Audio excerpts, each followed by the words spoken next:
waktunya untuk hadir pada kesempatan kali ini dan teman-teman semua yang telah hadir pada kesempatan kali ini.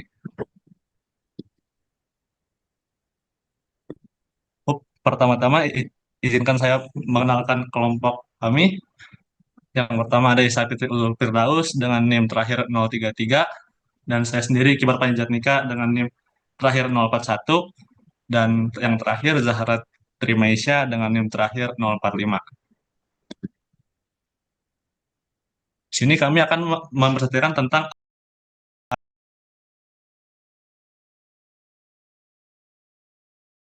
nah, untuk pengantarnya dalam banyak penelitian atau analisis data, kita seringkali tertarik untuk memahami bagaimana tidak hanya satu, tapi dua faktor independen secara bersamaan memengaruhi suatu hasil, dan yang lebih menarik lagi, bagaimana kedua faktor tersebut mungkin saling berinteraksi satu sama lain. Melalui presentasi ini, kita akan menjelajahi konsep dasar, asumsi, langkah-langkah pengujian, hingga interpretasi hasil ANOVA dua arah. Sehingga kita dapat memanfaatkannya untuk mendapatkan pemahaman yang lebih mendalam dan nuansa dari data yang kita hadapi. Nah, untuk definisinya, ANOVA itu apa sih? ANOVA adalah analisis varian atau yang biasa disebut dengan ANOVA, analysis of variance, adalah salah satu teknik analisis statistik yang prosedurnya digunakan untuk uji perbandingan rata-rata antara beberapa kelompok data.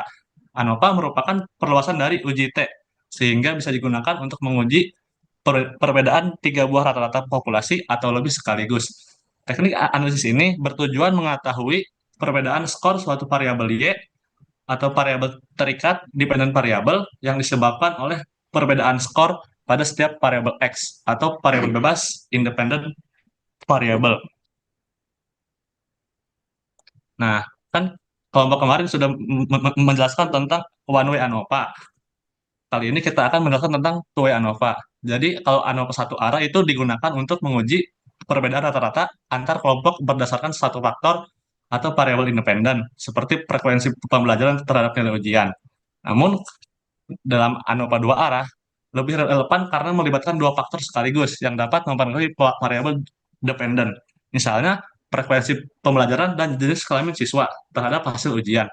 Dengan ANOVA dua arah, analisis tidak hanya menilai efek utama dari masing-masing faktor secara terpisah, tetapi juga interaksi di antara keduanya. Ini memungkinkan peneliti untuk mendapatkan wawasan yang lebih komprehensif mengenai pengaruh kombinasi faktor tersebut terhadap hasil yang diamati, sehingga meningkatkan akurasi analisis dan interpretasi data.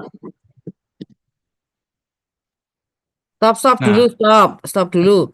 Jadi kalau baik, Bu. ANOVA yang kemarin satu arah itu hanya satu faktor. Jadi misalnya kemarin itu ada beberapa kelompok, kelas A, kelas B, kelas C, rombel A, rombel B, rombel C. Apanya yang dibandingkan faktornya? IPK, misalnya gitu.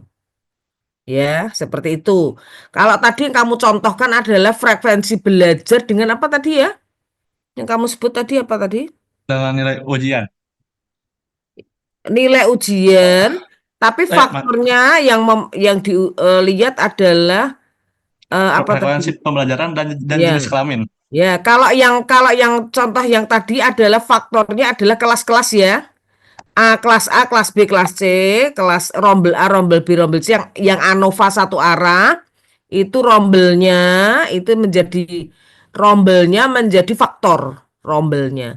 Rombel A, rombel B, rombel C yang dibedakan apanya? IPK. Rata-rata IPK ya. Tapi kalau dua arah ini contohnya adalah frekuensi belajar tuh lamanya belajar berapa dan jenis kelamin laki-laki perempuan dan frekuensi belajarnya mau 1 jam 2 jam 3 jam gitu ya 1 jam sehari misalnya gitu ya jadi nanti bentuknya matriks bentuknya berupa matriks misalnya nih gini ya sebentar aku buka oh aku buka catatan kuliah aja sekalian biar biar nanti untuk saya apa namanya saudara saya share ya supaya saudara nggak bingung. Ntar. Ini genap genap. Mata kuliah influensial, catatan kuliahku di mana nih?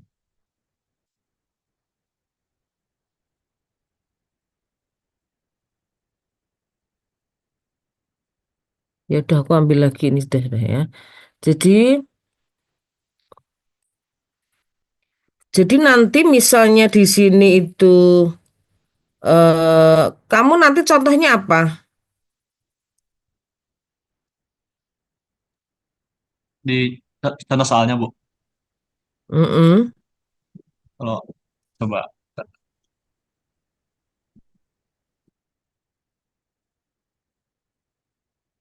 Nah, ini aku coba aku buka dulu ya, punya aku dulu ya. Jadi ini misalnya kita itu mau gini-gini.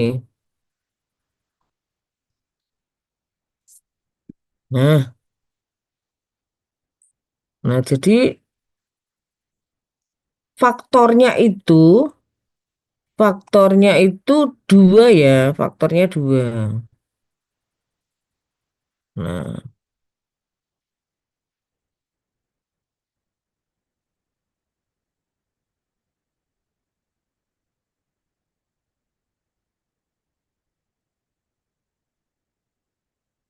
ini misalnya frekuensi belajar ya.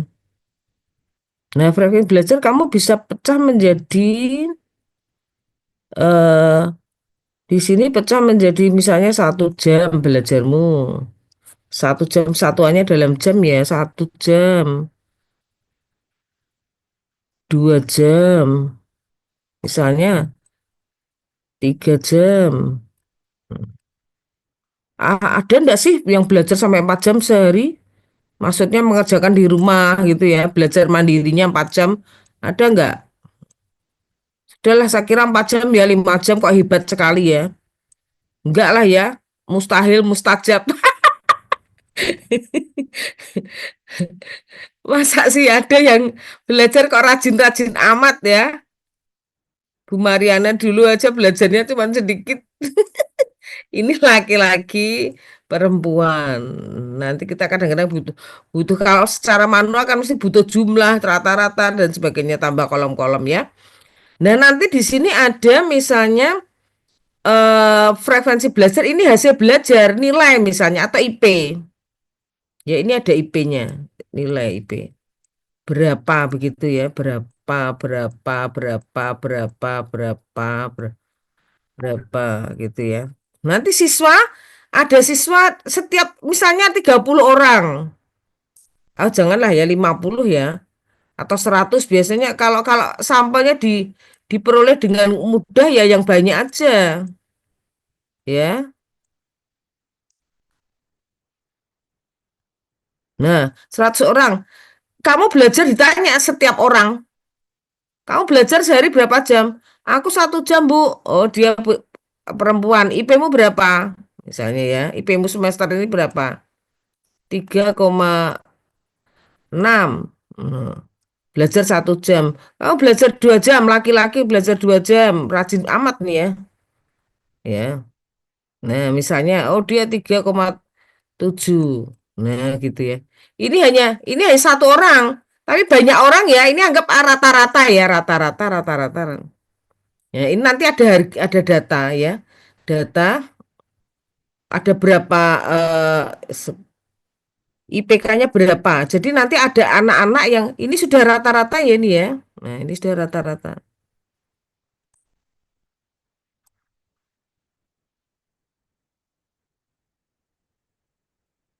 Nanti jadi eh, seperti ini terus kemudian ini IP-nya di sini ya. IP-nya masuk di sini. Nah, ini kalau ada lebih banyak anak berarti nanti ini sudah merupakan eh, rata-rata ininya. Nah, kemudian kalau kamu itu membandingkan ini saja, membandingkan ini saja dengan ini, tidak memandang frekuensi belajar tapi hanya gender saja, maka ini jadinya ANOVA, satu arah.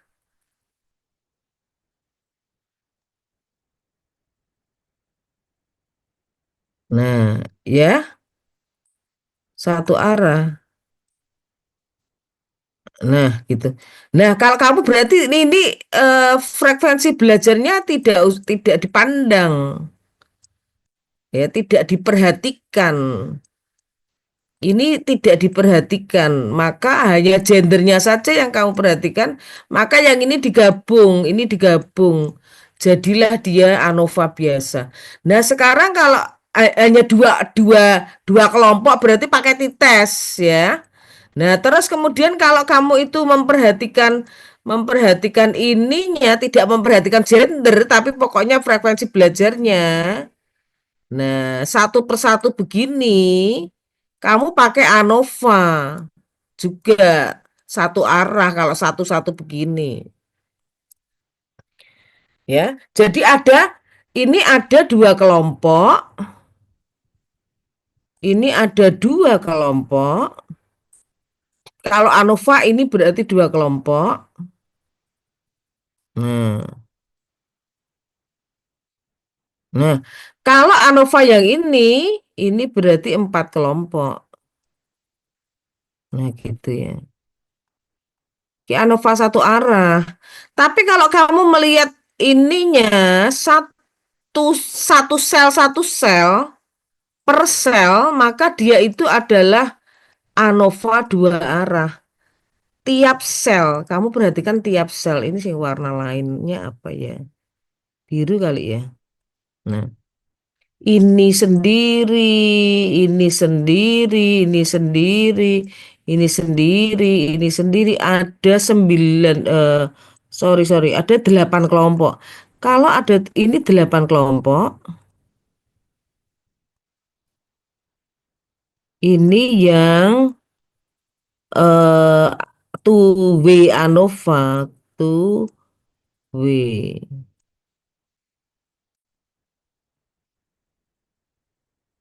ANOVA. Jelas ya? Jadi nanti ada 8 kelompok kalau two way ANOVA. Nanti kalau ini pakai two way ANOVA, kalau memang ada interaksi itu artinya apa?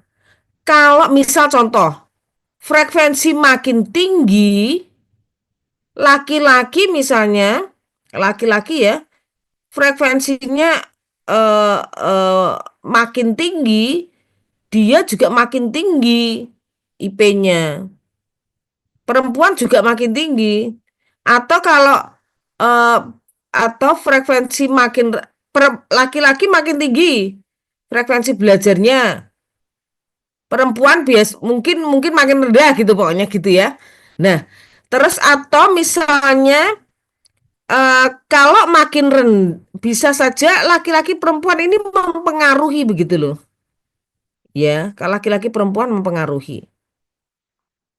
Jadi kalau laki-laki itu biasanya nggak rajin ya saudara. Saudara kalau biasanya laki-laki itu kalau mau rajin dia bisa lebih pintar dari perempuan ya. Biasanya seperti itu kebanyakan. Nah, laki-laki dan perempuan itu mempengaruhi bersama-sama ada interaksi antara frekuensi belajar dan laki-laki perempuan. Bisa saja laki-laki itu kalau disuruh belajar lebih banyak malah bosan, nilainya malah jelek. Tapi kalau perempuan makin naik, berarti ada perbedaan gender bersama-sama dengan frekuensi belajar terhadap IPK, terhadap IP gitu.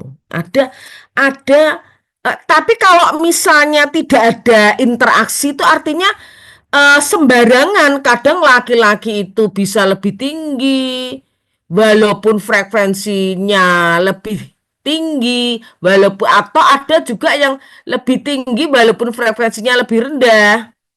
Jadi kacau gitu loh ya. Kalau kacau itu tidak ada aturan, maka dia itu frekuensi interaksinya rendah. Paham ya? Kalau misalnya contoh nih, eh kalau hanya pengaruh pengaruh kalau hanya pengaruh satu saja, hanya pengaruh gender saja, pengaruhnya hanya gender saja. Berarti gini, laki-laki itu kalau frekuensinya makin tinggi, belajarnya makin banyak, dia laki-laki malah makin rendah. Ya gitu ya. Terus kalau perempuan, sebentar. Kalau hanya pengaruh laki-laki perempuan saja, tapi frekuensinya tidak, berarti ini sembarang frekuensi, laki-laki selalu lebih rendah. Sembarang frekuensi, perempuan selalu lebih tinggi. Nah, itu namanya pengaruhnya gender saja. Jelas? Nah, kalau pengaruhnya hanya frekuensi belajar, baik laki-laki mau perempuan nggak ngaruh.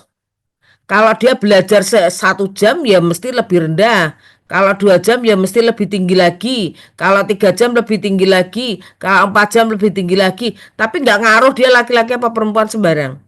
Berarti itu dia pengaruhnya hanya frekuensi belajar. Jelas? Jadi kalau hanya frekuensi belajar maka faktor yang lain itu nggak ngaruh. Sama sajalah kamu laki-laki apa perempuan. Kalau belajarmu sedikit ya hasilmu sedikit. Kalau belajarmu tinggi ya hasilmu tinggi. Itu namanya pengaruhnya hanya frekuensi. Tapi kalau pengaruhnya hanya gender, laki-laki apa perempuan, kamu mau belajar berapa banyak pun, kalau kamu laki-laki kok mesti nilainya jelek. Misalnya contoh loh ya, contoh aja ya. Kalau kamu perempuan kok nilainya mesti bagus misalnya gitu. Nah ini. Tapi kalau interaksi ada pengaruh dua-duanya. Jadi bisa saja dia laki-laki itu, contoh nih ya, laki-laki itu kalau belajar makin banyak malah makin bosan dan nilainya makin rendah. Berarti ada pengaruh tingkat tak banyaknya belajar terhadap gender dan ada interaksi antara laki-laki dan banyaknya frekuensi belajar. Ya, para para cowok biasanya kalau disuruh-suruh banyak belajar terus malah bosen, malah jengkel, malah nggak mau bohong belajarnya ya. Maksudnya menghadapi buku tapi nggak belajar ya. Contoh misal contoh aja. Terus kalau perempuan semakin tinggi banyaknya belajar makin banyak dia makin tinggi. Lah berarti ini laki-laki dan perempuan berbeda juga dalam hal membuat perbedaan juga dalam hal frekuensi belajar. Oke, itu namanya interaksi. Ada interaksi antara dua-duanya. Kalau interaksi itu 8 kelompok ini loh diamati semua. Kalau ini jadikan satu, yang merah jadikan satu. Ini laki-laki, ini perempuan saja. Nggak ngaruh kamu tuh belajar banyak apa sedikit. Laki-laki lebih lebih nilainya kok lebih nggak bagus misalnya. Tapi kalau dalam hal apa, misalnya pelajaran matematika, ini biasanya laki-laki lebih bagus. Tapi kalau misalnya pelajaran bahasa, pelajaran apa kan males ya. Nah, itu ada interaksi laki-laki dan perempuan. Bukan interaksi. Ada pengaruh laki-laki dan perempuan, tapi frekuensi nggak ngaruh. Kalau frekuensi saja yang berpengaruh, berarti laki-laki perempuannya nggak ngaruh. Berarti tergantung dari banyaknya belajar saja. Tapi kalau interaksi ya kayak tadi, ya. Ini tuh berbeda, ini tuh ngaruhnya berbeda. Nah, laki-laki semakin banyak belajar, kok nilainya semakin rendah. Perempuan semakin banyak belajar, kok nilainya semakin tinggi. Lah, ini ada pengaruh laki-laki, interaksi antara laki-laki dan frekuensi. Oke, jelas ini penjelasannya tahu ya secara, jadi kalian tuh harus paham juga secara maksudnya. Ya, artinya tidak hanya bisa masukkan di SPSS, wes ngitung kelak-klik gitu keluar hasilnya. Nah, artinya tapi tidak tahu artinya, ya. Tidak ada gunanya kalau begitu berarti saudara hanya operator ya, bukan ilmuwan statistik, ya, bukan ilmuwan statistik. Nah, pelajar dengar apa namanya? Perhatikan itu ya. Oke, silahkan dilanjutkan lagi, ya. Izin Panji, searching lagi ya, Bu. ya, ya, Panji silahkan. Saya anu ya off mak dua-duanya ya, tapi saya menyimak ya. Baik, Ibu.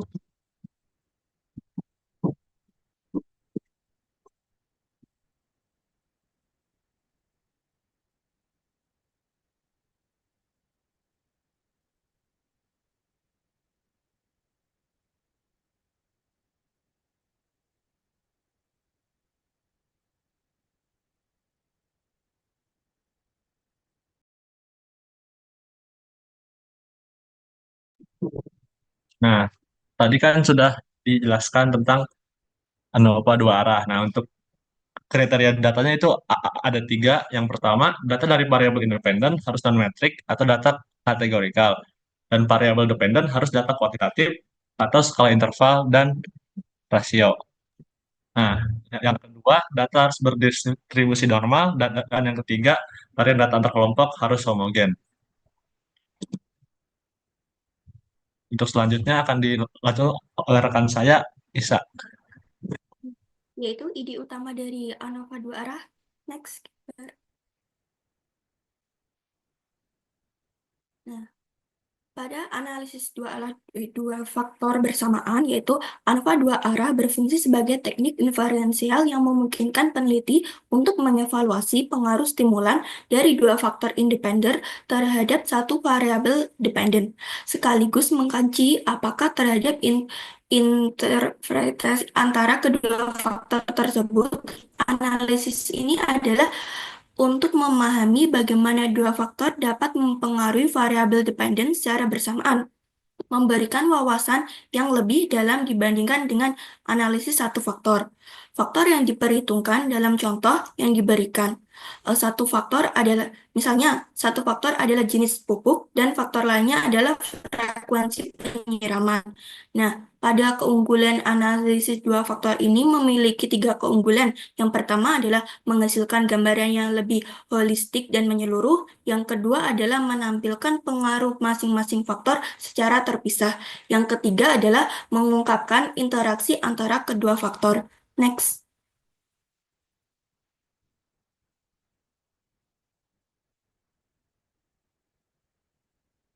Next, Kibar.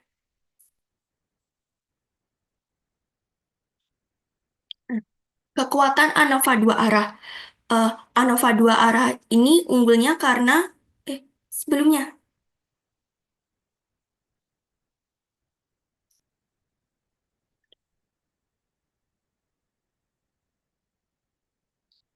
ANOVA dua arah ini unggul karena mampu menganalisis interaksi antara dua faktor terhadap variabel dependen.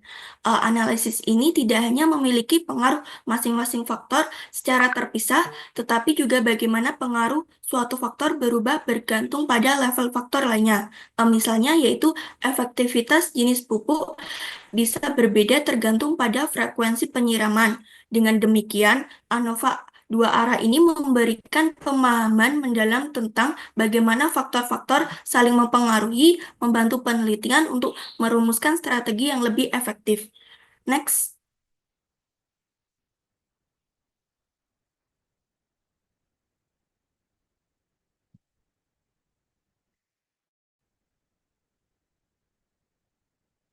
Yaitu kita akan mempelajari memahami efek utama. Next.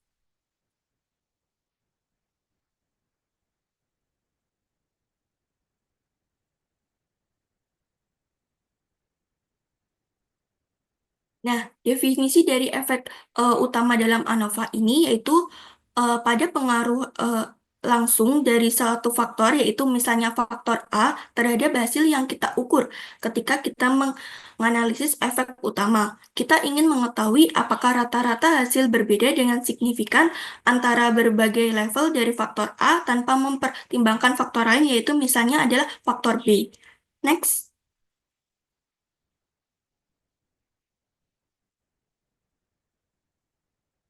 Nah, fokus fokus pada efek utama yaitu dibagi menjadi tiga. Yang pertama adalah efek utama faktor A, yang pengertiannya adalah efek utama faktor A yaitu mengukur pengaruh rata-rata dari faktor A terhadap variabel dependen. Dalam analisis ini kita mengabaikan pengaruh faktor dari faktor lain yaitu misalnya adalah faktor B. Contohnya yaitu jika kita memiliki dua level dari faktor A yaitu misalnya pupuk A dan pupuk B, kita akan membandingkan rata-rata tinggi tanaman yang menerima masing-masing jenis pupuk tanpa mempertimbangkan frekuensi penyiraman. Yang kedua yaitu efek utama dari faktor B. Faktor efek utama dari faktor B memiliki pengertian yaitu efek utama faktor B mengukur pengaruh rata-rata dari faktor B terhadap variabel dependen. Dalam analisis ini kita mengabaikan pengaruh dari faktor lain yaitu misalnya faktor A. Contohnya yaitu jika kita memiliki dua level yaitu faktor B, misalnya adalah penyiraman seminggu sekali dan 2 minggu sekali, kita akan membandingkan rata-rata tinggi tanaman yang disiram dengan frekuensi yang berbeda tanpa mempertimbangkan jenis pupuknya.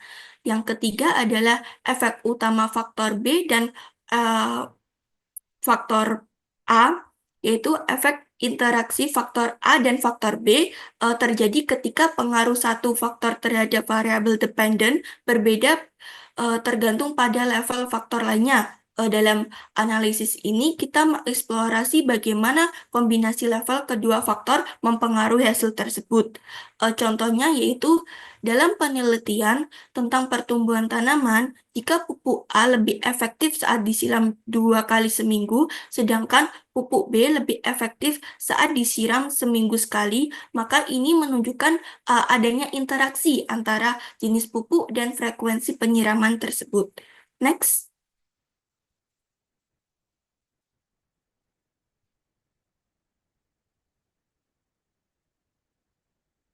Nah, pada konsep margin means ini, contohnya yaitu apakah jenis pupuk yaitu faktor A berpengaruh secara konsisten terhadap tinggi tanaman meskipun frekuensi penyiramannya yaitu faktor B berbeda. Eh, Dijelaskan bahwa misalnya adalah pupuk A yaitu seminggu sekali yaitu 20, 22, dan 24, 2 minggu sekali yaitu 25, 27, 29, dan pupuk B yaitu seminggu sekali 18, 20, 22, dan 2 minggu sekali yaitu 21, 23, dan 24. Eh, Dihasilkan bahwa margin means pupuk yaitu 24,5 yaitu pupuk A dan 21,5 yaitu pupuk B. Dan margin means yaitu air yaitu seminggu sekali adalah dihasilkan 21 dan 2 minggu sekali dihasilkan 24. Efek utama pupuk yaitu tanaman yang diberi pupuk A lebih tinggi efek utama dari faktor A yaitu jenis pupuk.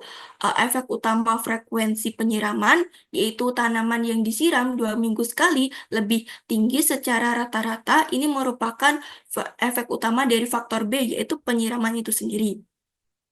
Nah, efek utama ini berarti kita menilai pengaruh rata-rata dari satu faktor saja, tanpa mempertimbangkan interaksi atau kombinasi dari faktor lainnya. Nah, nilai marginal means ini membantu kita untuk menggambarkan pengaruh keseluruhan dari setiap faktor terhadap hasil dan menjadi dasar untuk menguji apakah perbedaan tersebut signifikan secara statistik. Next.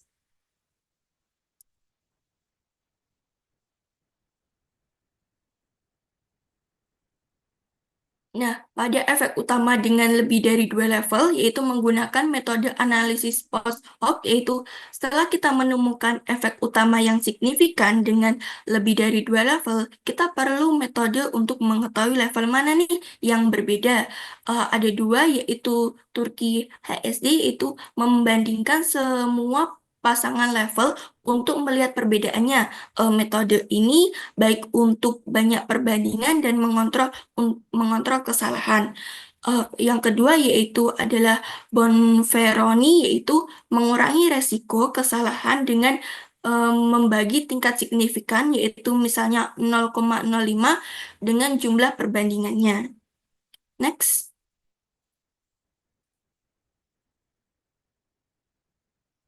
Nah, sekarang kita memahami efek interaksi. Next. Nah, mengapa sih kita penting untuk memahami interaksi? Interaksi dalam ANOVA 2 arah ini krusial karena menunjukkan bahwa efek suatu faktor tidak selalu sama dan dipengaruhi oleh faktor lain. Nah, mengapa sih penting? Yang pertama adalah mencegah kesimpulan yang salah, yaitu Tanpa analisis interaksi, interpretasi hasil bisa keliru karena efek perlakuan mungkin hanya berlaku dalam kondisi tertentu. Yang kedua adalah menentukan kondisi optimal, yaitu memahami interaksi, mengidentifikasi kondisi spesifik di mana suatu perlakuan paling efektif, yaitu penting untuk mengambil keputusan yaitu berbasis data. Next.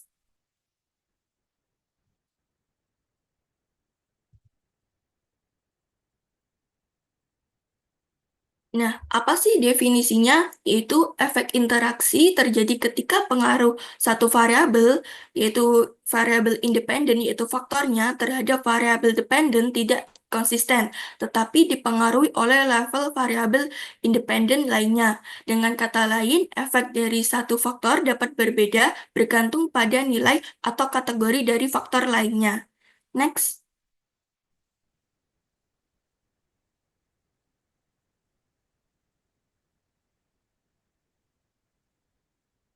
Nah, interaksi ini adanya ANOVA yaitu tanpa interaksi dan dengan interaksi. Yaitu yang pertama adalah tanpa interaksi, yaitu definisinya adalah efek dari dua faktor bersifat adiktif, yaitu pengaruh satu faktor tidak dipengaruhi oleh level faktor lainnya, yaitu analisis statistiknya yaitu hanya mencakup efek utama dari masing-masing faktor, yaitu interpretasi hasilnya. Kesimpulan yang diambil ini berdasarkan efek utama tanpa mempertimbangkan interaksi. Yaitu misalnya, jika kita menguji dua jenis pupuk, yaitu pupuk A dan pupuk B, dan dua frekuensi penyiraman, yaitu sekali dalam seminggu dan 2 kali dalam seminggu, hasilnya ini menunjukkan bahwa pupuk A itu selalu lebih baik dibandingkan dengan pupuk B, yaitu terlepas dari frekuensi penyiramannya. Nah, kalau dengan interaksi, yaitu definisinya adalah pengaruh satu faktor bervariasi bergantung pada level faktor lainnya, yaitu efeknya ini tidak konsisten. Analisis statistiknya yaitu mencakup efek interaksi, yaitu menunjukkan bagaimana sih kombinasi faktor mempengaruhi hasil tersebut. Kalau interpretasi hasilnya yaitu kesimpulannya itu mempertimbangkan interaksinya, yaitu memberikan pemahaman yang lebih mendalam. Misalnya nih, dalam suatu contoh yang sama, yaitu mungkin hasilnya adalah pupuk A mungkin lebih efektif pada penyiraman 2 kali seminggu, tetapi tidak lebih baik dari pupuk B, yaitu pada penyiraman sekali dalam seminggu. Next.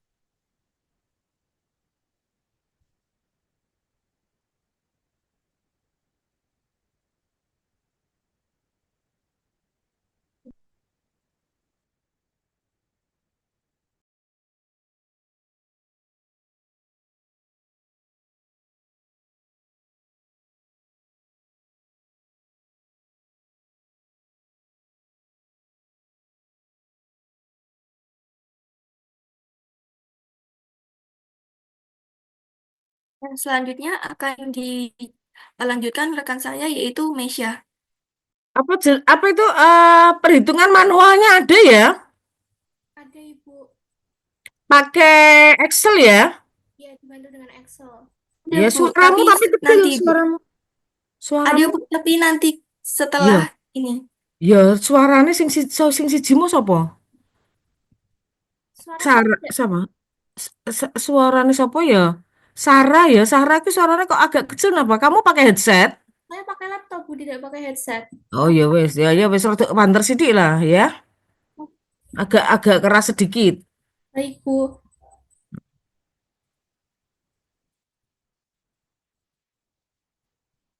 selanjutnya Jadi kalau sebentar, jadi nanti ini pakai pakai Excel dan SPSS ya?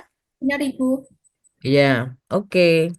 Selanjutnya untuk memahami tanpa efek interaksi dan dengan interaksi akan dibahas dalam contoh contoh konsep ini. Disajikan tabel rata-rata tinggi tanaman dengan faktor frekuensi penyiraman dan faktor jenis pupuk. Rata-rata pupuk A menghasilkan tanaman 5 cm lebih tinggi dari pupuk B. Perbedaan ini selalu sama di dua frekuensi penyiraman. Untuk pupuk A seminggu sekali tingginya yaitu 20 cm. Sedangkan untuk 2 kali seminggu tingginya 25 cm. Untuk pupuk B, penyiraman seminggu sekali menghasilkan tinggi tanaman yaitu 15 cm dan 2 kali seminggu tingginya adalah 20 cm. Untuk efek frekuensi penyiraman, penyiraman 2 kali seminggu selalu 5 cm lebih tinggi dari sekali seminggu di semua jenis pupuk. Kesimpulannya adalah tidak ada pengaruh silang dan efek pupuk dan penyiraman tidak saling mempengaruhi. Next.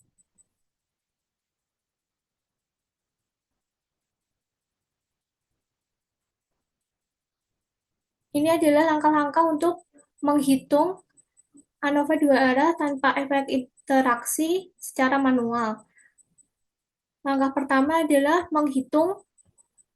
menentukan hipotesis. Hipotesisnya ada 2 bagian karena membahas 2 faktor untuk satu variabel dependen. Selanjutnya adalah menentukan taraf nyata beserta F-tabel. Yang ketiga, menentukan kriteria pengujian. H0 diterima jika F hitung lebih kecil sama dengan F tabel, dan H0 akan ditolak jika F hitung lebih besar dari F tabel.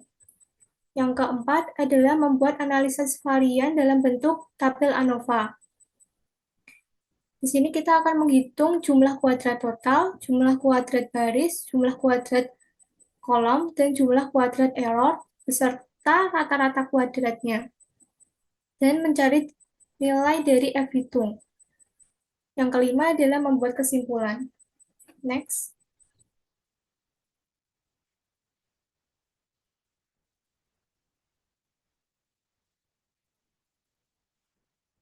Dengan efek interaksi, disajikan tabel rata-rata tinggi tanaman dalam satuan cm.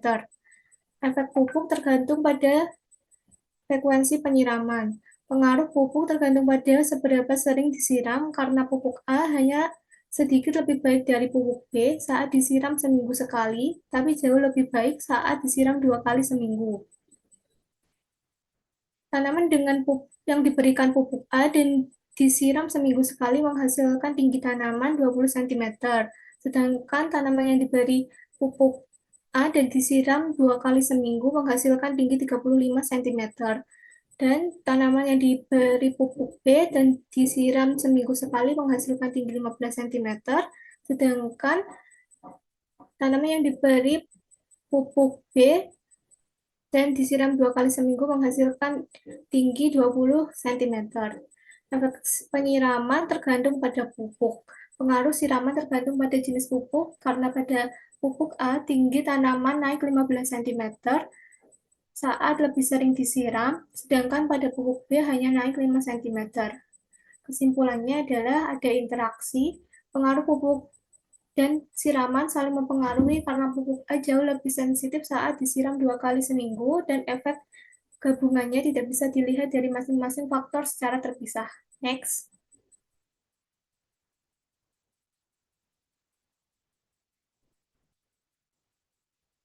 Ini adalah langkah-langkah penghitungan dengan efek interaksi. Langkah-langkahnya sama, hanya saja perbedaannya terletak pada perumusan hipotesis.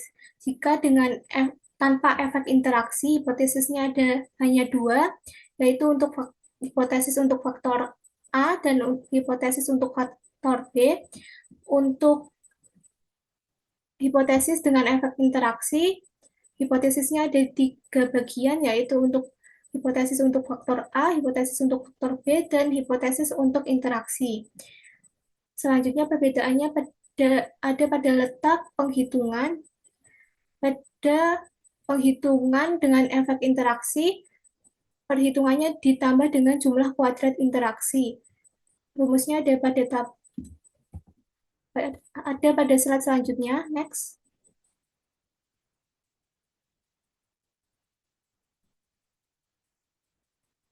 Next. Rumusnya ada di sini. Next.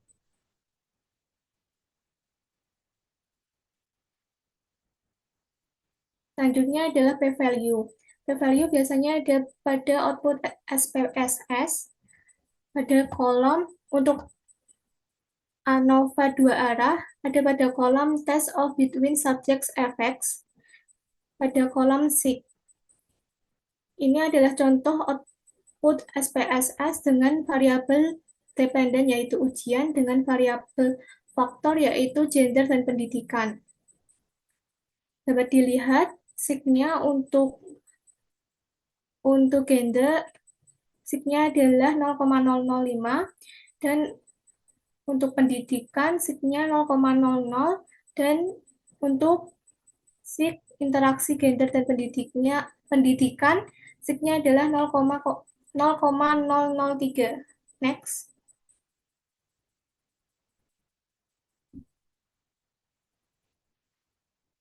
Selanjutnya kita akan mengartikan signifikansi. Signifikansi pada kolom SIG itu digunakan untuk membuat keputusan.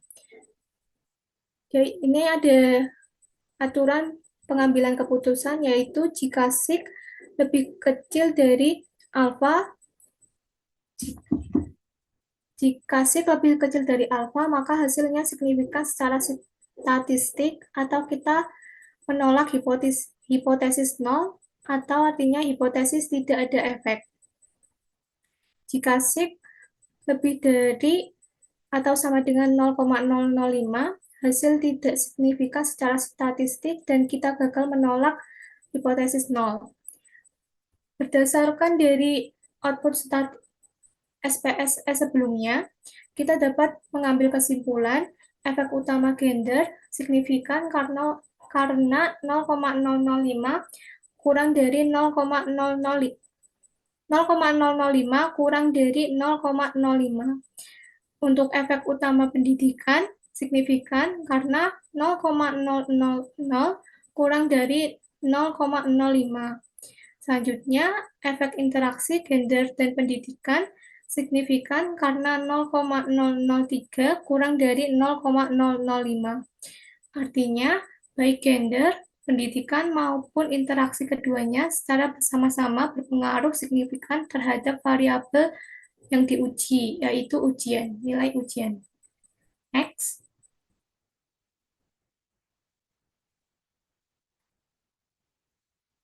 Ini merupakan output plot untuk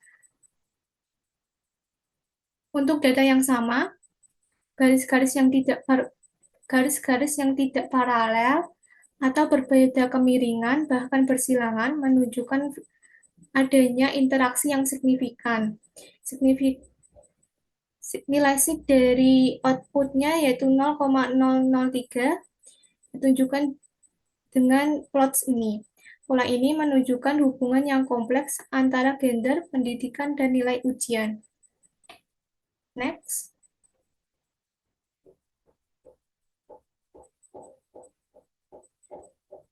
Berdasarkan plots di samping, kita bisa mengambil kesimpulan pengaruh tingkat pendidikan terhadap nilai ujian sangat berbeda untuk pria dan wanita. Untuk pria, nilai ujian meningkat drastis seiring kenaikan tingkat pendidikan, khususnya dari SLTA ke perguruan tinggi. Untuk wanita, perbedaan nilai ujian antar tingkat pendidikan jauh lebih kecil dan nilai cenderung tinggi, yaitu di antara 65 sampai 70 di semua tingkat. Akibatnya, hubungan antara gender dan nilai ujian bergantung pada tingkat pendidikan. Di tingkat perguruan tinggi, pria cenderung lebih unggul. Di tingkat SLTA dan SLTP, wanita cenderung unggul, terutama di SLTP. Next.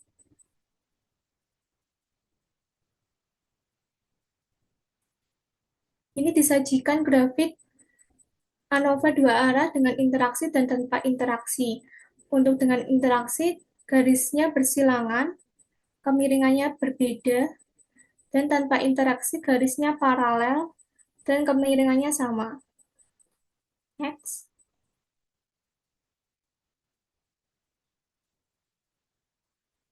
Selanjutnya contoh soal.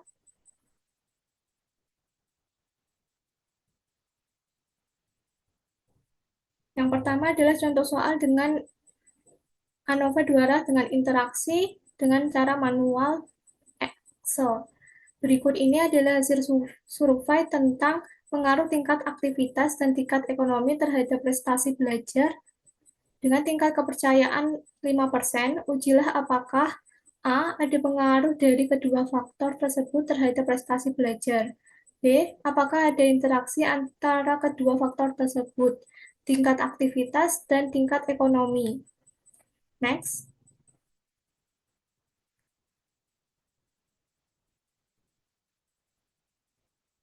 Langkah pertama adalah merumuskan hipotesis. Karena dengan interaksi, maka hipotesisnya ada 3 bagian, yaitu untuk faktor tingkat aktivitas, faktor tingkat ekonomi, dan untuk interaksi. Hipotesis untuk faktor tingkat aktivitas yaitu H0-nya adalah tidak ada perbedaan rata-rata prestasi belajar antar tingkat aktivitas. Hipotesis alternatifnya adalah setidaknya ada satu perbedaan rata-rata prestasi belajar antar tingkat aktivitas. Selanjutnya, untuk faktor tingkat ekonomi, hipotesis nolnya adalah tidak ada perbedaan rata-rata prestasi belajar antar tingkat ekonomi. Hipotesis alternatifnya adalah setidaknya ada satu perbedaan rata-rata prestasi belajar antar tingkat ekonomi. Untuk interaksi, hipotesis nolnya adalah tidak ada interaksi antara tingkat aktivitas dan tingkat ekonomi, dan hipotesis alternatifnya adalah setidaknya ada satu interaksi antara tingkat aktivitas dan tingkat ekonomi. Next.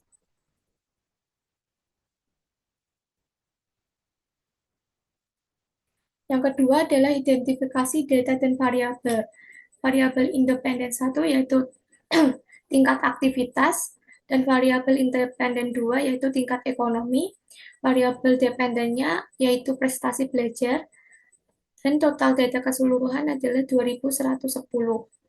Yang ketiga adalah identifikasi K, N, dan B. K adalah jumlah tingkat faktor pertama yaitu 4, B adalah jumlah tingkat faktor kedua yaitu 3, N adalah jumlah subjek per sel yaitu 3. Next.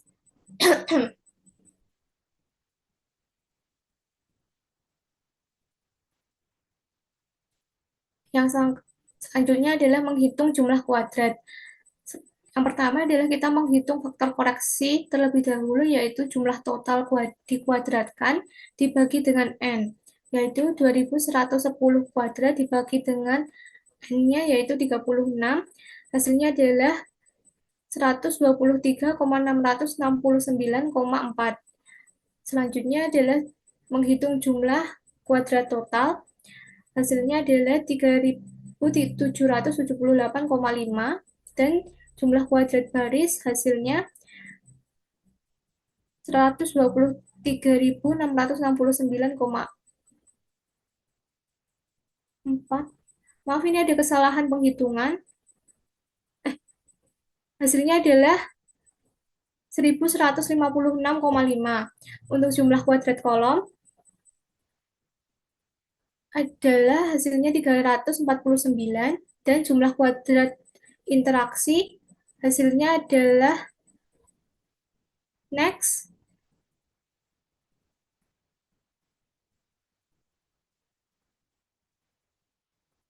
Hasilnya adalah 771,2, dan jumlah kuadrat error hasilnya adalah 1501,3. Angka selanjutnya adalah menghitung derajat kebebasan. Derajat bebas baris adalah jumlah baris dikurangi 1, hasilnya 3. Derajat bebas kolom, yaitu jumlah kolom dikurangi 1, yaitu 2. Derajat bebas interaksi, yaitu derajat bebas baris dikali derajat bebas kolom, yaitu hasilnya 3 kali 2, yaitu 6. Derajat bebas error, yaitu jumlah data dikurangi jumlah baris dikali jumlah kolom, hasilnya adalah 24. Derajat bebas total, yaitu jumlah data dikurangi 1, yaitu 35. Next.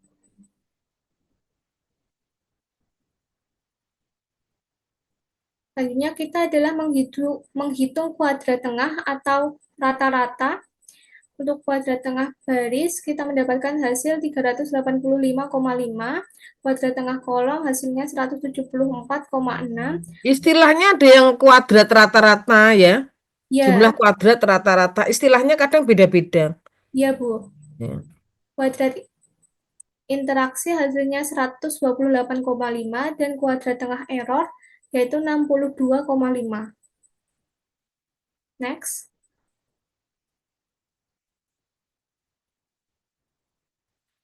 Selanjutnya kita menghitung nilai F hitung.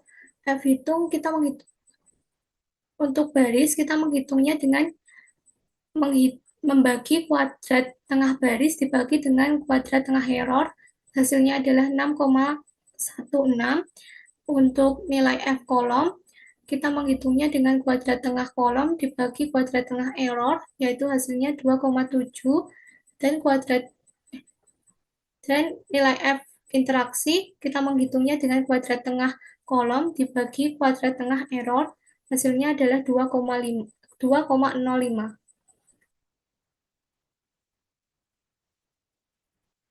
Selanjutnya adalah membandingkan F hitung dengan F tabel dengan alfa 0,05. Kita mencari nilai F tabelnya. Untuk F tabel baris, hasil dari F tabelnya adalah 3,01, F tabel kolom adalah 3,40, dan F tabel interaksi adalah 3,51. Kita bandingkan dengan F hitung tiap baris, kolom, dan interaksi. F tabel baris adalah F hitung lebih dari F tabel, yaitu 6,16 lebih besar dari 3,01. Artinya kita menolak H0 atau ada pengaruh signifikan. Untuk F kolom, F hitung kurang dari F tabel, yaitu 2,79 kurang dari 3,40. Artinya kita terima H0 atau tidak ada pengaruh signifikan. Untuk F interaksi, F hitung kurang dari F tabel, yaitu 2,05 kurang dari 2,51, artinya kita terima H0 atau tidak ada pengaruh signifikan. Next.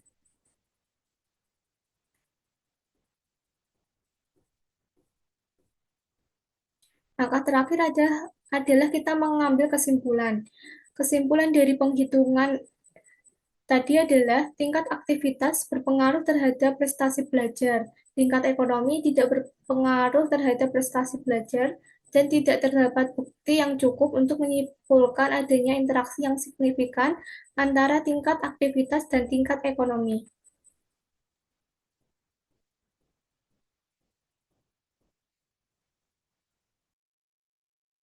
Nah, selanjutnya adalah contoh soal yaitu tanpa interaksi. Yaitu sebuah perusahaan ingin mengetahui apakah jenis pelatihan dan departemen kerja mempengaruhi tingkat produktivitas karyawan, yaitu penelitian dilakukan terhadap 3 jenis pelatihan yaitu A, B, dan C. Dan 2 departemen kerja yaitu produksi dan administrasi. Setiap kombinasi yaitu diisi dengan 5 karyawan secara acak dan produktivitas mereka yaitu dalam skala 0 sampai 100 diukur setelah pelatihan selesai. Yaitu tabelnya sebagai berikut. Next.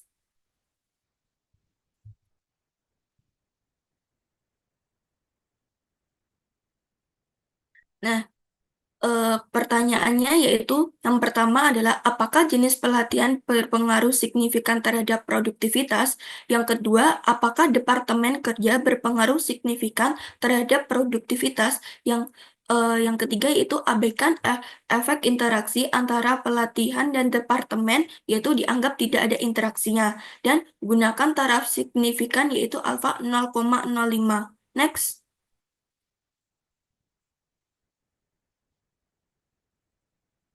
Yang pertama yaitu menyusun hipotesis, yaitu faktor 1, yaitu jenis pelatihan, yaitu A, B, dan C, yaitu H0-nya, yaitu tidak ada perbedaan rata-rata produktivitas antara jenis pelatihan.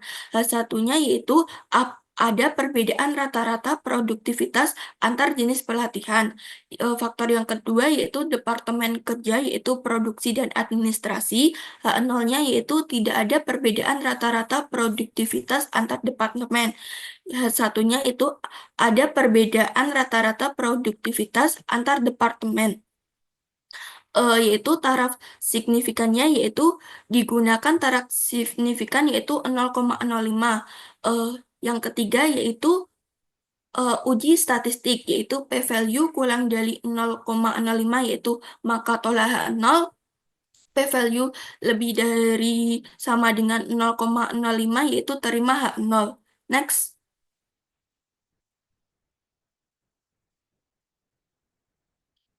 Nah, yang pertama yaitu cara output dari SPSS. Yang pertama itu masukkan data ke SPSS terlebih dahulu. Itu bisa dilihat dari PPT tersebut. Next.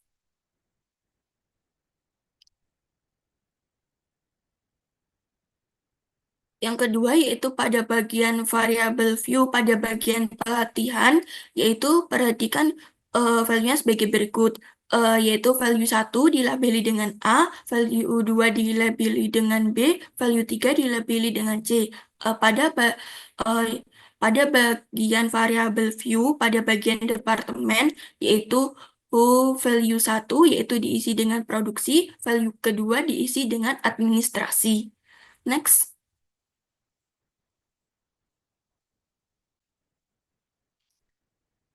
Itu yang pertama adalah yaitu pilih klik yaitu analyze terus terus general general linear model terus univariate yaitu pilih estimation margin means lalu masukkan yaitu pelatihan dan departemen. Mengapa tidak dimasukkan pelatihan dan departemen? Karena ini menggunakan ANOVA 2 arah tanpa interaksi. Lalu pilih option masukkan yaitu centang data deskriptif statistik dan homogenitas tes yaitu pilih OK lalu muncul outputnya dan pada bagian yaitu data view akan muncul standar residual. Next.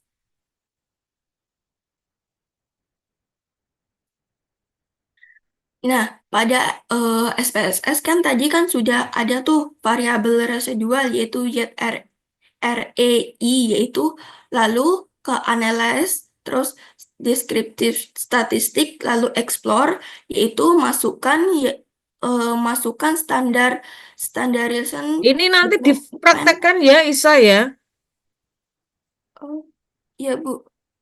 Maksudnya jangan hanya diceritakan gini, tapi praktek ya, buka SPSS ya.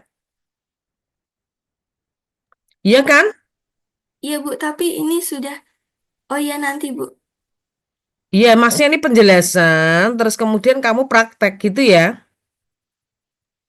Iya Bu. Ya, prakteknya harus ada loh. Tadi Excelnya sudah praktek apa belum tadi? Belum ngitung pakai Excel ya, belum ya, enggak ya? Oh, secara langsungnya Iya, belum ya. belum. Tapi ini nanti pakai SPSS praktek toh? Bukan cuma dipaparkan gini aja kan? Iya, Ibu. Ya, kamu harus buka SPSS. Kalau yang tadi Excel nggak usah, nggak apa-apa lah ya. Kalau ada rumusnya kan gampang. Saya kira SPSS nanti perlu dipraktekkan ini. Maksudnya kalian buka SPSS ya, atau sambil menjelaskan sambil praktek juga boleh. Silahkan nanti enaknya gimana dijelaskan dulu baru dipraktekkan. Atau ini di apa namanya tayang dua-duanya gitu. Saya jelaskan dulu baru nanti saya praktek. Apakah boleh Ya Bu? boleh boleh. Oh, ya. Lalu ke analyze, terus descriptive statistik, lalu explore, yaitu centang pada normality plot with test, yaitu ada syarat-syarat yang harus dipenuhi, yaitu variabel yang analisis nilainya yaitu harus berupa data numerik yang berskala. Yang kedua yaitu faktor bersifat kategorik yaitu nominal atau ordinal. Yang ketiga adalah data berdistribusi normal yaitu untuk tiap kombinasi grup. Yaitu jika nilai SIG kurang dari 0,05 yaitu maka tidak berdistribusi normal, yaitu jika nilai itu lebih dari 0,05 yaitu maka berdistribusi normal. Yang keempat adalah homogenitas variance, yaitu jika p-value lebih dari 0,05 yaitu variansi homogen, yaitu jika p-value kurang dari 0,05 yaitu variansnya tidak homogen. Yang kelima adalah observasi bersifat independen. Next.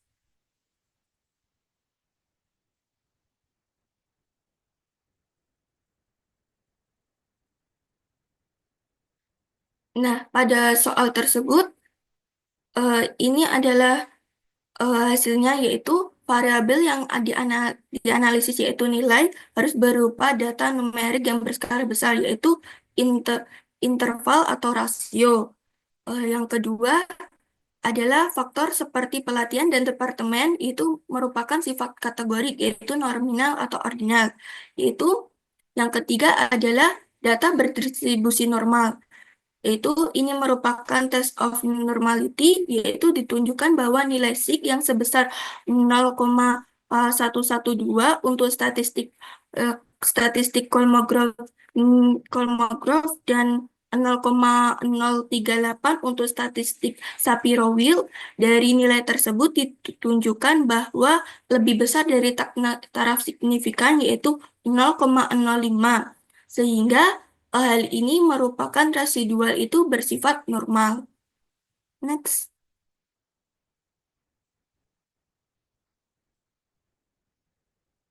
Yaitu yang keempat adalah homogenitas varian. Eh, Berdasarkan hasil uji homogenitas varian, yaitu level T,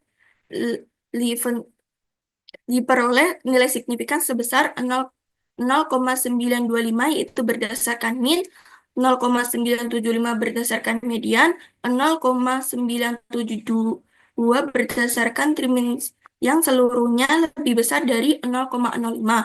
Hal ini menunjukkan bahwa varians antara data kelompok adalah bersifat homogen. Dan yang kelima adalah observasi bersifat independen karena nilai satu peserta tidak mempengaruhi peserta lain. Next. Nah, ini adalah hasil outputnya, yaitu jika nilai signifikan yaitu lebih dari 0,05 maka hipotesis diterima. Jika nilai signifikannya kurang dari 0,05 maka hipotesis H0-nya maka ditolak.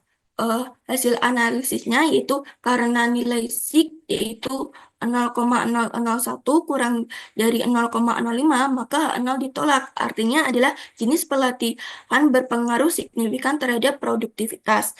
Yang kedua yaitu karena nilai SIG yaitu 0,0, maaf ini ada kesalahan penulis, 0,01 yaitu kurang dari 0,05 maka H0 ditolak yang menunjukkan bahwa Departemen Kerja berpengaruh signifikan terhadap produktivitas.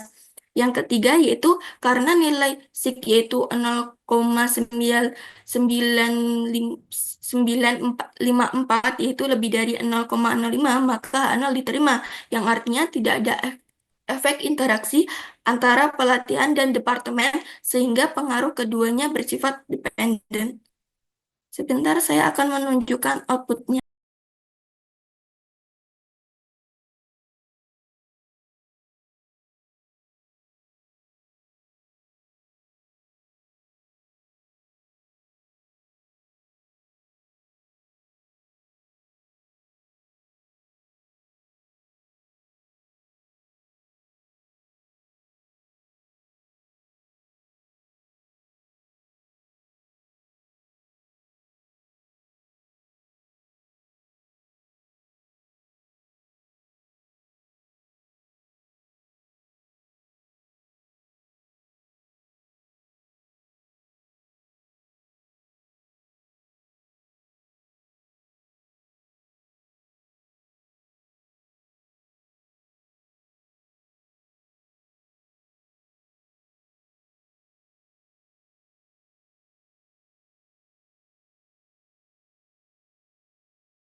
Nah, ini merupakan SPSS-nya. Yang pertama ini masukkan datanya terlebih dahulu. Setelah sudah dimasukkan eh, pada variabel view, yaitu pada pelatihan, eh, value-nya yaitu 1, yaitu diganti dengan A, 2 yaitu untuk sebagai B, yang ketiga adalah sebagai C. Lalu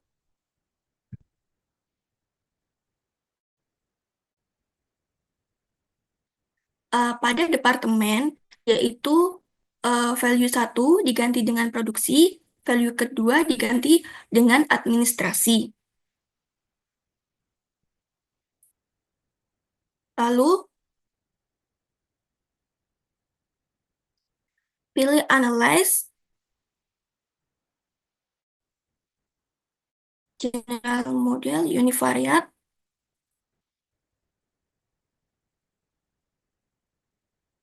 Pada nilai, masukkan ke departemen pelatihan dan pelatihan dan departemen masukkan pada faktor.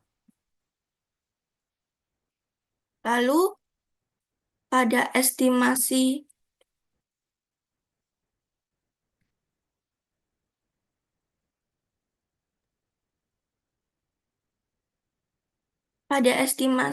margin mean ini pelatihan dimasukkan, departemen dimasukkan. Nah, pelatihan dan departemen ini tidak dimasukkan karena dia ini merupakan tanpa interaksi. Lalu continue, lalu pencet OK, akan muncul output seperti ini.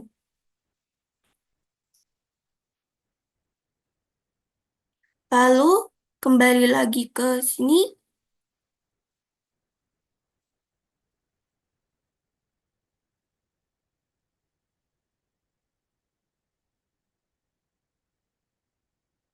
Eh, maaf, ada salah.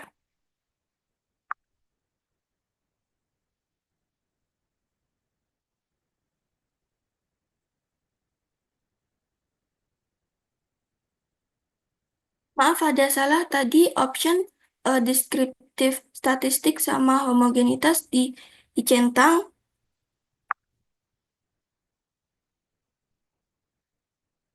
Lalu estimation margin means yaitu seperti ini.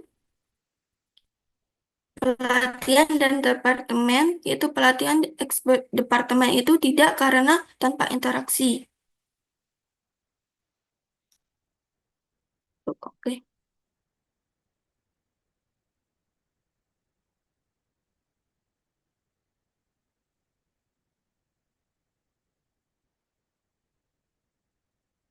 Lalu pada analyze,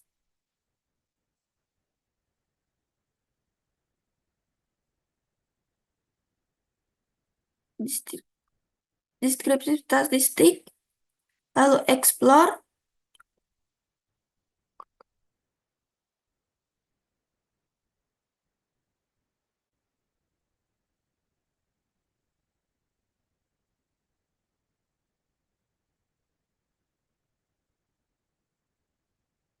maaf,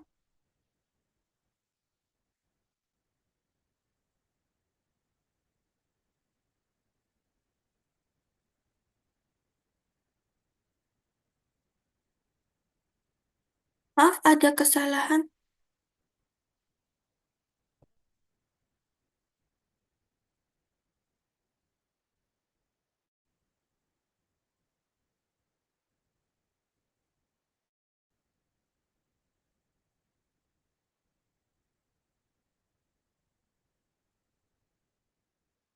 Nah, lalu akan muncul yet RE-nya, lalu pilih analyze, statistik deskriptif, explore, standar dimasukkan, option, pada plot, centang normality, continue. Oke.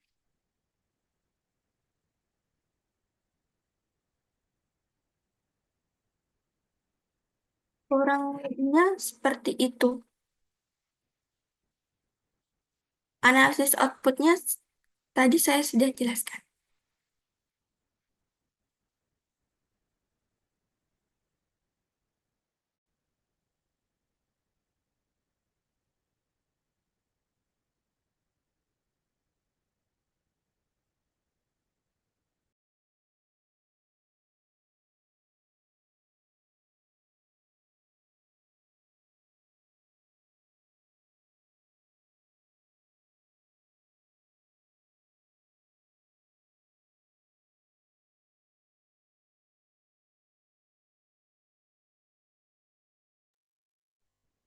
Nah, saya di sini akan menjelaskan tentang contoh soal SPSS dengan interaksi.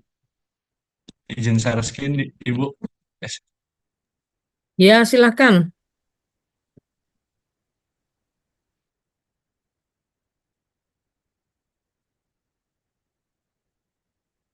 Contoh soal dengan interaksi di SPSS. Seorang peneliti ingin mengetahui apakah terdapat perbedaan jam kerja di suatu perusahaan berdasarkan jenis kelamin dan jenis pekerjaan. Ini pekerjaan orang tersebut. Ada saling penulisan, faktor jenis kelamin terdiri dari dua taraf, yakni laki-laki satu dan perempuan itu lambangnya dua. Sementara faktor jenis pekerjaan terdiri dari dua taraf, yakni employee dan self-employed. Soalnya, bila apakah ada perbedaan jam kerja berdasarkan jenis kelamin, dan yang kedua, apakah ada perbedaan jam kerja siswa, kesalahan, apakah ada perbedaan jam kerja berdasarkan jenis pekerjaan, dan yang ketiga, apakah ada interaksi jenis kelamin dengan jenis pekerjaan dalam menentukan jam kerja. Tabelnya seperti ini dengan taraf signifikansi 5%. Kriteria ujinya jika nilai signifikansi lebih besar daripada 0,05 maka H0 diterima. Untuk hipotesisnya, yang pertama, perbedaan jam kerja berdasarkan jenis kelamin. H0 tidak ada perbedaan jam kerja berdasarkan jenis kelamin dan hasilnya ada. Yang kedua, perbedaan jam kerja berdasarkan jenis pekerjaan. H0-nya tidak ada perbedaan dan hasil satunya ada. Dan yang terakhir, interaksi antara jenis kelamin dan jenis Stop, pekerjaan stop, sebentar terhadap ya. Jadi ya, kalau saudara pakai two way ANOVA, maka one way ANOVA-nya langsung ketahuan juga kan ya? ya, Nah, yang nomor satu tuh one way ANOVA, nomor dua itu sebetulnya sama dengan one way ANOVA. Sudah saya jelaskan yang tadi. Nah, yang ketiga baru tuh bener-bener two way ANOVA yang asli ya. Nah, kalau ya yang Ibu. satu dan dua itu kamu kerjakan pakai ANOVA, one way ANOVA bisa. Tapi kalau saudara pakai two way ANOVA langsung dapat tiga-tiganya, ya kan? Ya, betul. Oke, silahkan. Ya, lanjut. Dan yang ketiga ada interaksi antara jenis kelamin dan jenis pekerjaan terhadap jam kerja. Ini ada kesalahan yang H0-nya tidak ada interaksi dan H1-nya ada interaksi. Kita lanjut.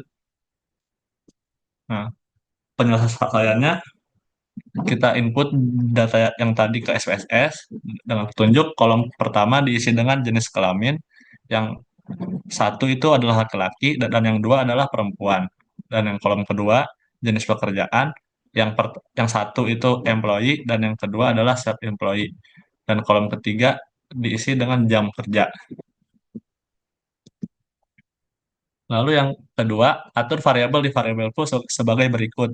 Name-nya bisa diganti jenis kelamin menggunakan underscore dan desimalnya bisa dijadiin 0, tipe datanya numerik.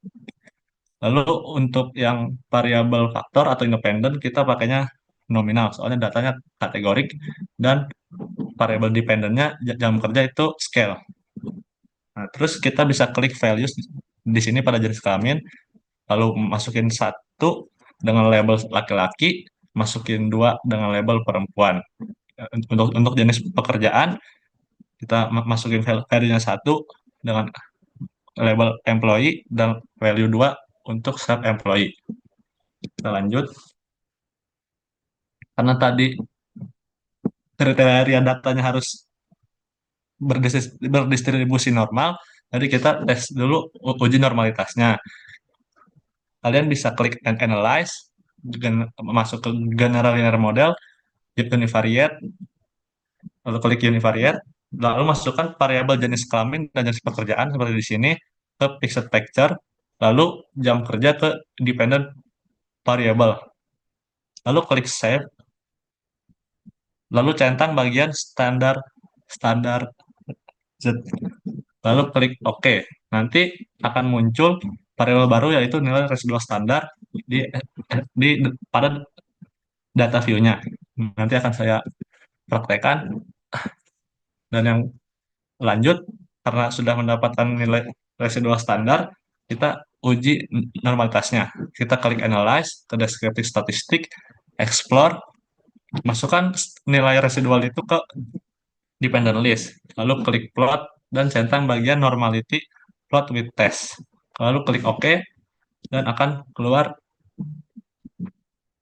hasilnya. Nah, karena datanya kurang dari 50, kita menggunakan Shapiro Wilk dan didapat nilai signya adalah 0,780, yang mana lebih besar dari taraf signifikansinya yaitu 0,05, maka nilai residual standar tersebut berdistribusi normal. Jadi kita bisa lanjut untuk uji two-way ANOVA-nya. Nah, kalau tadi kan kita klik save. Kalau ini kita langsung ke klik option dan deskripsi statistik, lalu homogenitas, karena salah satu kriterianya harus datanya harus homogen. Lalu bisa klik OK. Nah, interpretasinya kita mau menggunakan yang based on mean, didapat nilai signya itu 0,872, yang mana lebih besar dari 0,05, maka varian data bersifat homogen. Lalu akan keluar juga output seperti ini, test of between subject effects. Nah, karena tadi tidak karena tadi ini karena ini menggunakan interaksi, jadi kita interpretasinya sampai sampai yang tiga ini: jenis kelamin, jenis pekerjaan, dan jenis kelamin bintang jenis pekerjaan. Yang pertama, seperti tadi ada hipotesisnya ada tiga, jadi kita akan satu persatu. Yang pertama itu didapat nilai sig 0,40, 0,440 lebih besar dari 0,05, maka 0 diterima, sehingga tidak dapat terdapat pengaruh yang signifikan dari jenis kelamin terhadap jumlah jam kerja. Dan kata lain, rata-rata jam kerja tidak berbeda secara signifikan antara laki-laki dan perempuan. Dan hipotesis kedua itu didapat nilai signya 0,01, yang mana lebih kecil daripada 0,05, maka 0 ditolak, sehingga terdapat pengaruh yang signifikan dari jenis pekerjaan terhadap jumlah jam kerja. Artinya jenis pekerjaan secara signifikan mempengaruhi rata-rata jam kerja. Dan yang terakhir yaitu interaksi, didapat nilai signya 0,038, yang mana ini lebih kecil, ada kesalahan, maka H0-nya ditolak, sehingga terdapat interaksi yang signifikan antara jenis kelamin dan jenis pekerjaan terhadap jumlah jam kerja. Artinya pengaruh jenis pekerjaan terhadap jam kerja berbeda tergantung pada jenis kelamin. Sebagai contoh, pekerjaan tertentu mungkin memiliki jumlah jam kerja yang berbeda untuk laki-laki dan perempuan.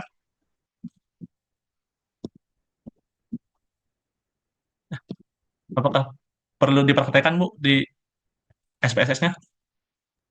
Loh iya, iya. Siap, Bu. Saya siapkan Masih dulu ada ya waktu sebentar. toh. Masih setengah 12. Kita 3 SKS bukan? Ya, betul. 10, 11, 12, Ya, masih setengah 1. Masih ada 1 jam yang cukup waktunya ya. saya siapkan dulu ya, Bu, sebentar. Ya.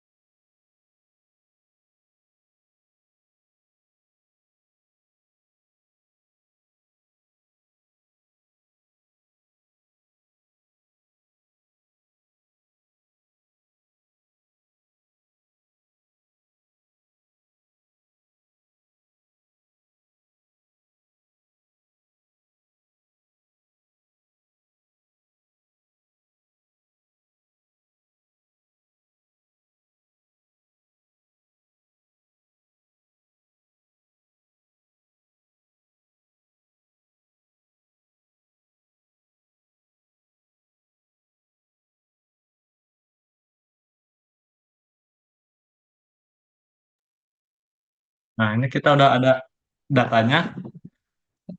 sesuai perintah yang tadi. Setelah input data, kita masuk ke variable view, lalu namain yang pertama itu kan tadi jenis kelamin,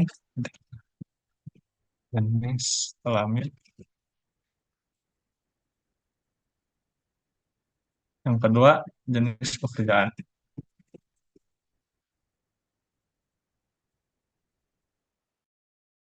Lalu yang ketiga itu tadi jam kerja sebagai variabel dari dependent. Nah, lalu kita masuk ke ini sudah nominal, yang ini dua ini nominal, dan yang terakhir itu scale. Yang jam kerja itu variabel dependent, dan dua ini variabel independent. Lalu kita bisa masuk ke value, lalu ketik satu dengan label laki-laki, kita klik add, dua perempuan, add, lalu oke. Dan yang kedua jenis pekerjaannya, bisa klik satu tadi employee, add, duanya tadi satu employee,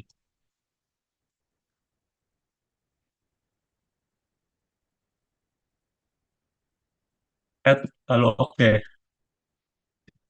Nah, lalu kita kembali ke data view, karena kita ini sebentar.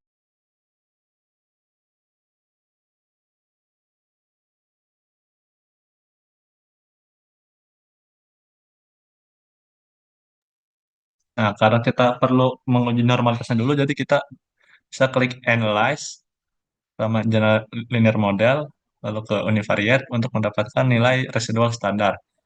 Lalu yang jenis kelamin dan jenis pekerjaan masuk ke fixed factor dan jam kerja ke dependent variable.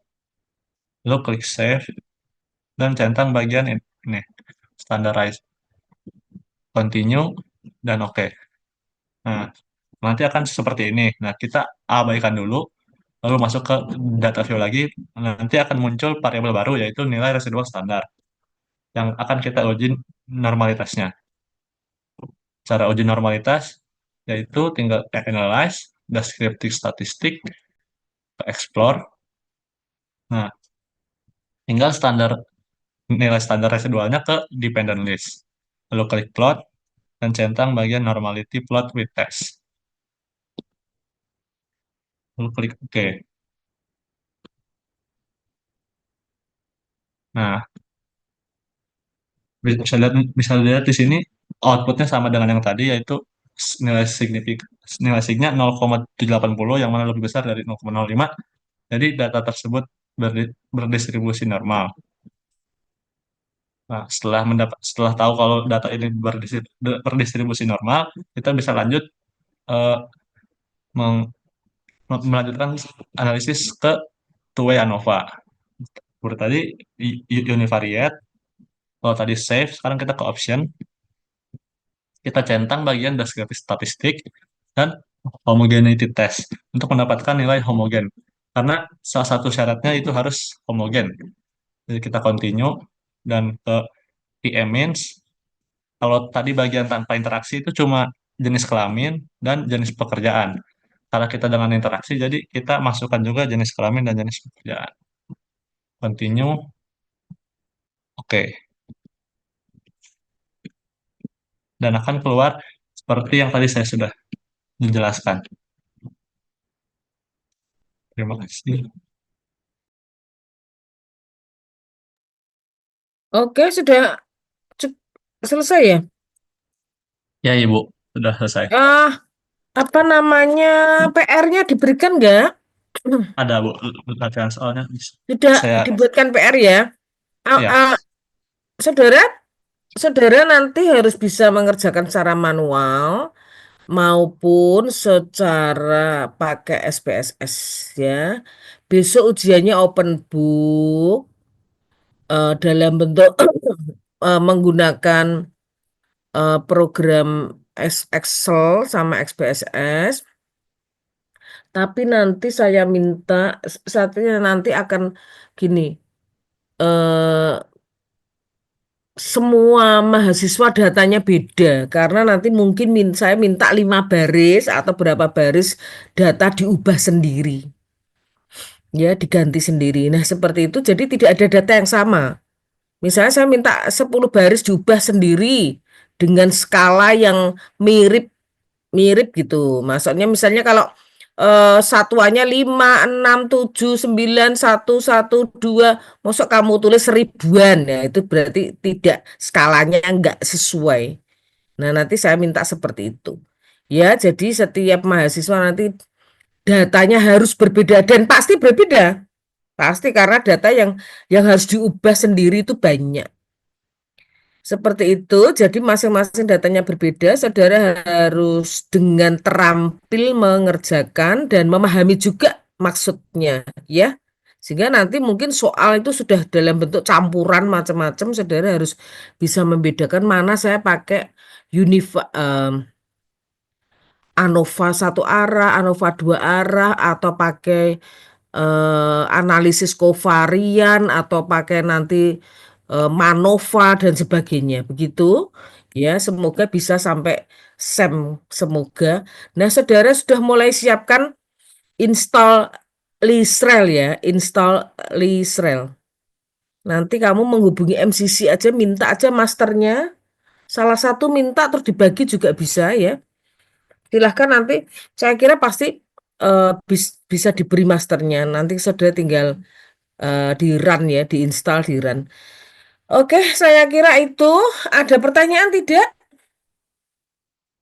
Ya, kalau tidak ada, tidak ada pertanyaan, PR dikerjakan ya. Perhatikan, saudara harus terampil, tapi juga tahu artinya. Jadi saya kira kamu itu harus banyak, harus mengerjakan sendiri. Kalau tidak bisa diskusi, tanya-tanya temannya ya. Sering belajar kelompok, tanya-tanya temannya begitu. Nah, yang merasa bisa atau kelompok yang maju ini wajib ngajari temennya kalau ada yang bertanya, ya. Jadi saudara nggak boleh, aku nggak mau ngajarin, kan kemarin sudah aku presentasikan, ya nggak boleh gitu ya. Jadi kalau ada yang bertanya diajarin ya. Nah ini wajib, ini kewajiban dari tiap-tiap kelompok yang presentasi. Nanti kalau ada yang tanya ya, Anora tanya ke Kibar nggak diajarin Bu. Ya, nanti bilang sama Bu Mariani ya, nanti kibarnya tak marahin ya. Diajarin Bu pasti kali. Ya, gitu ya. Kalau ada yang tanya ya diberitahu, mosok ya itu gunanya presentasi itu begitu, ada yang bertanggung jawab terhadap suatu bab gitu. Ya. Baik Bu. Oke, saya kira itu, saya absen dulu ya. Sebentar, tunggu sebentar. Saya buka sekalian si kadunya. Ya, jadi nanti ini perhatikan, ini sudah termasuk analisis inferensial yang lanjut ya saudara ya. Yang lanjut, karena kalau kamu itu sudah beda dengan pendidikan matematika. Kalian ini sudah mendapatkan lebih dari pendidikan matematika. Jadi sudah beda. Jadi ini sudah menjurus ke saudara itu SSD, maka sudah mengarah ke statistiknya. Jadi saudara itu sebetulnya sudah mendapatkan lebih ya. Ini sudah analisis lanjut. Jadi ini adalah ANOVA 2 arah ya. Oke, sebentar saudara nanti silakan menyimak supaya nanti menjawabnya cepat ya. Saya nggak nunggu-nunggu gitu ya. Nah, ini menyimak kalau saya panggil namamu itu. Nah, ini Benigno hadir enggak? Hadir, Bu. Salva, Hadir, Bu. Bintang, Hadir, Bu. Piska, Hadir, Bu. Ayu, hadir Hadir, enggak? Ibu. Aurel, Hadir, Bu. Hanya jaringannya Arjeng, Hadir, Bu. eh Bu, hadir. Ikil, Gina, Gina, Gina hadir? Ya. Maulana. Halo Maulana, hadir enggak? Maulana? Eh, Panji, Hadir Ibu. Galih, Hadir, Bu. Anabel, Hadir Ibu. Taufik, Hadir, Bu. Adelia, Hadir Ibu. Aisyah, Hadir Bu. Nisa, Hadir.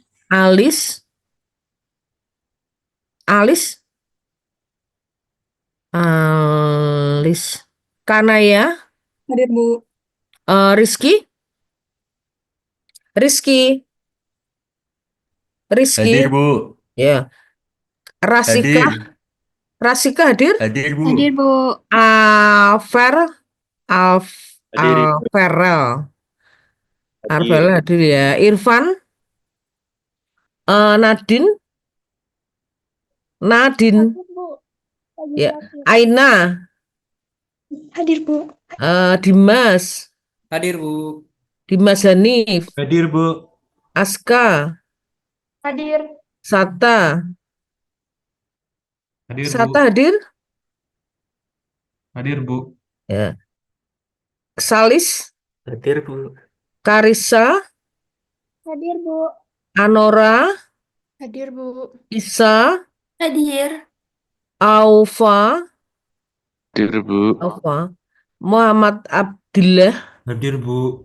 Rajeng, Hadir Bu. Aaron, Ya hadir Bu. Afrodiva, Hadir. Muharima, Hadir Bu. Bahar, Hadir, Bu. Kibar masuk, Febriana, Hadir Bu. Lulu, Hadir Bu. Rika, Hadir Bu. Sarah, Hadir, Bu. Rama, Rama, Hadir Bu. Hadir, Bu. ya, Astaga. Rama, tadi sampai mana ya? Muhammad Khalilullah, Hadir Bu. Adinda, Hadir Ibu. Christina, Hadir Bu. Abdullah Asam. Hadir, Bu. Oke, saya ulang yang belum tadi belum jawab. Memang enggak hadir benar-benar apa? Hadir Maulana, ada enggak? Hadir. Apa namanya? Alis, Alis, Alis enggak ada ya?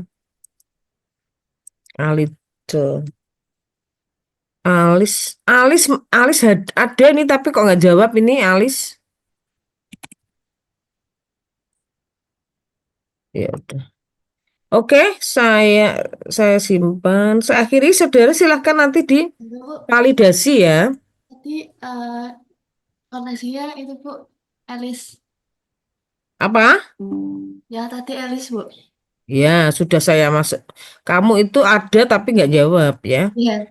Oke, saya sudah absen semua. Saya akhiri. eh saya tutup ya. Saya akhiri sudah saya stop share ya. Oke, saudara, saya sudah pesan berkali-kali PR-nya dikerjakan ya, supaya saudara itu lincah, terampil, cepat. Karena nanti waktunya saya batasi. Kamu jangan bilang, Bu Maria, saya tidak punya kekurangan waktu begini begitu. Kamu kekurangan waktu, butuh waktu panjang karena tidak banyak latihan.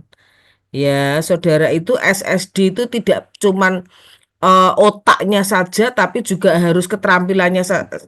Karena kamu kan statistika dan sains data itu pasti pakai program-program dan sebagainya, itu harus lincah ya.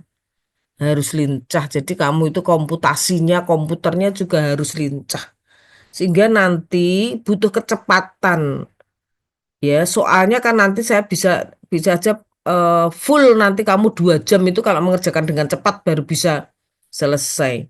Jadi harus dipraktekkan, dipahami, dikerjakan, ya dibikin asik gitu aja loh ya. Ngerti nggak? Jangan dianggap beban ya. Nah, jadi kamu tuh nanti terampil, nanti kalau kamu tuh bekerja juga banyak perusahaan yang bisa menerima kamu karena kamu udah hanya pinter menguasai konsep, tetapi tahu artinya, menguasai konsep, problem solver ya, tetapi juga saudara terampil. Oke ya? Oke, saya kira itu saya akhiri. Selamat siang, selamat beraktivitas yang lain, selamat makan siang, dan sebagainya ya. Oh, lu tiba-tiba nyebut. Ya, saya akhiri, saya end meeting ya saudara ya. Oke. Makasih Terima kasih, Ibu. Bu. Ya, ya, Makasih, Bu. semangat ya, semangat belajar terus ya.